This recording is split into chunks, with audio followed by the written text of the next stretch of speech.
Today, I want to give you a profound statement. You don't have to niche your course. And I bet you're going, wait, what did she say? What is she talking about? Let me explain. There's some nuances you need to hear, so let's jump in. Welcome to the Course Creators HQ podcast, helping you navigate the latest techniques for creating and marketing online courses. And now, here is your host, Julie Hood. Okay, so there's lots of explaining I need to do in this episode, so please hang with me so you can hear all of the pieces of this puzzle. So last week we were doing the topic and title challenge, and I got to work with some incredible experts and hear about their courses and the things they're doing.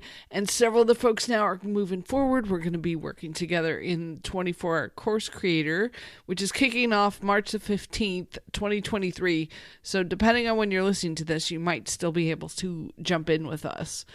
But one of the things that came up was this whole concept of having a niche and having to niche down or niche.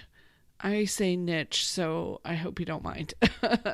Okay, so I need to give a little background here, though, because if you've heard me speak in the past, I have talked about how I used to do general internet marketing and how life got infinitely easier when I picked the audience of course creators to work with, and that it worked so much better for me to connect with them, so much better to find them. My marketing got easier, my messaging got easier, and I still 100% stand by that statement. Like, that was the right choice for me in order to get focused in and really get in front of the right people. However, there is another piece of this that I want you to think about, and this came up 3 different times last week. So I know when I hear things at least 3 times in the week before I do a podcast that it's something that other people need to hear.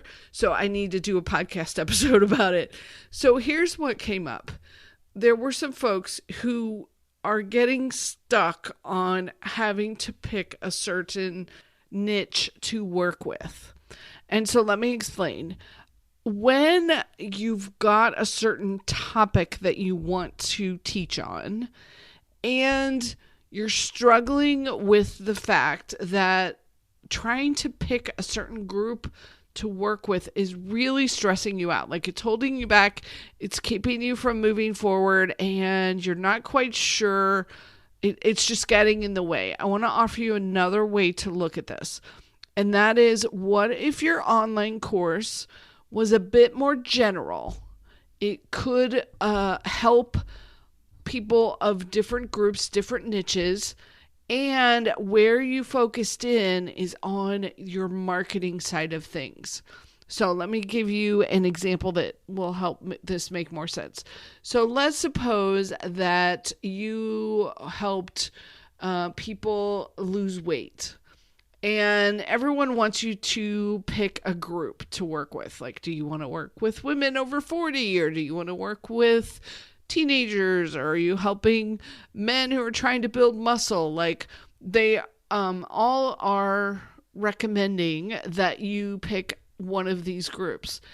And you're back to the point where you said, well, I just have this very unique approach to weight loss, and it doesn't necessarily have to go to one of these specific groups. Like, I could help all of these different groups, and trying to pick a group is stressing me out and stopping me from moving forward.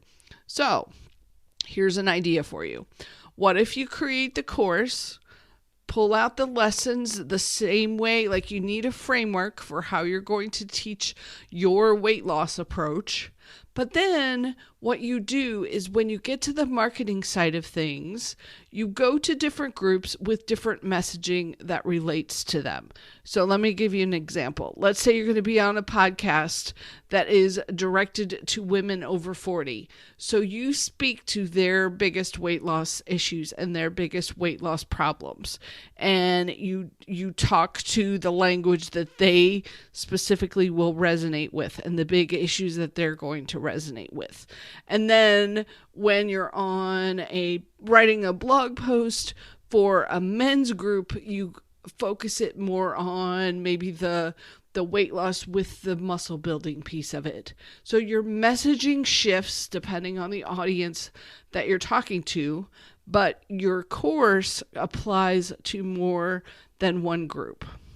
Now, there's one kind of hang up here that you need to remember, and you're going to have to really kind of play with this so that it can work, is that when you're getting people to sign up for your email list, they are going to be parts of all of these different groups. So the email marketing that you do is going to have to still relate to the different groups. I still think it's easier when you're doing your messaging to maybe have just a certain group that you want to work with. But I acknowledge, especially when you're getting started, you may not know for sure exactly which group is the right one for you and which one's going to resonate the most with you. So it's okay. Go ahead, create that mini course, get it out there, put it in front of a bunch of different groups, see who resonates the most, and then you can always come back to that later and stay focused on a specific group.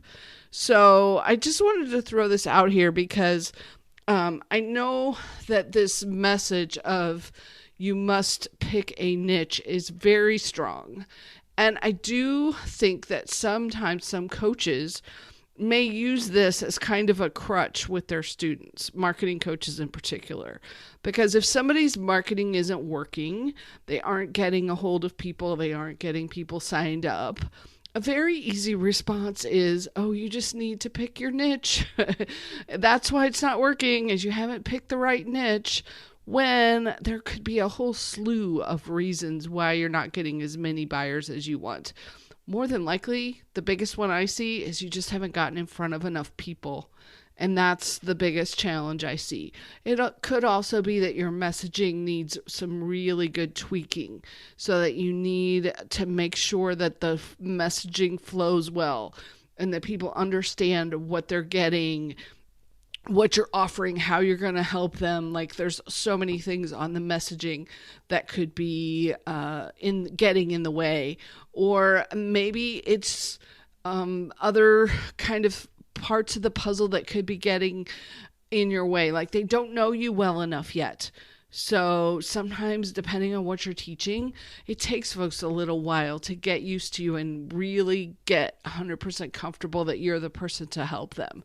So I think sometimes that, the niche question can get in the way. It is an important part of the puzzle, and I do want you to be marketing to the problems and the questions that specific people have, because that's when they really jump on it and they're like, yeah, you're the right person for me, because they recognize themselves in what you're saying. But sometimes I can see places especially with certain kinds of topics, maybe your course isn't as focused in. And this is a little bit of a nuanced way to look at this whole question. You know, the short and sweet answer is you need to have a niche, but the longer version is, how could I put together something more general, but then still focus my marketing in? So I hope this gives you some food for thought, makes you go, I wonder how this applies to me. And see if you've gotten that messaging through the years, or through as you've been kind of learning how to do marketing. I don't want us to use niching as a crutch all of the time. It isn't always the problem.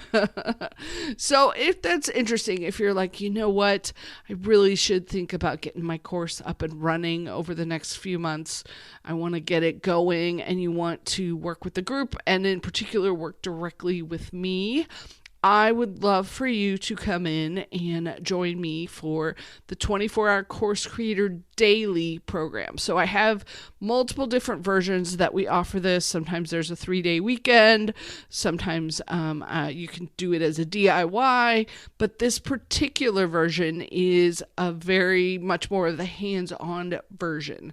So we're going to be working together from March 15th, 2023 through July, in particular through April the 17th, with the course creation part of it. And then there's going to be extra additional ongoing work that we're going to do. So we're going to talk about email newsletter. We're going to talk about doing your sales pages. We're going to talk about doing joint ventures. Those are going to be in May, June, and July so that you can get the whole plan together. Not only as this my course, but then here is how I'm going to market it and how I'm going to reach my perfect audience. So would love to have you come join me, 24hourcoursecreator.com, or you can use the link in the show notes. I'll put that at the top. So only a couple days left. I don't have another one officially scheduled because this is a big time commitment on my part. I'm always a little hesitant to do more than one or maybe two in a year. So if you think you might want to get your course going this year, you definitely want to jump on it. Awesome. Well, thank you so much for being here. I appreciate you. And I want to make sure I send a shout out to Bob Bruder for his wonderful review. Hey, thanks so much, Bob. He said he stumbled on Kajabi's all-in-one platform and had been looking for over 2 months in a quest for a coach and found me. The fog to my passion of teaching those in my world has been lifted. I now have a skip in my step. The clarity you provide, the care you have shown, and the passion you obviously have are just a few of the qualities I too hope I can provide my students.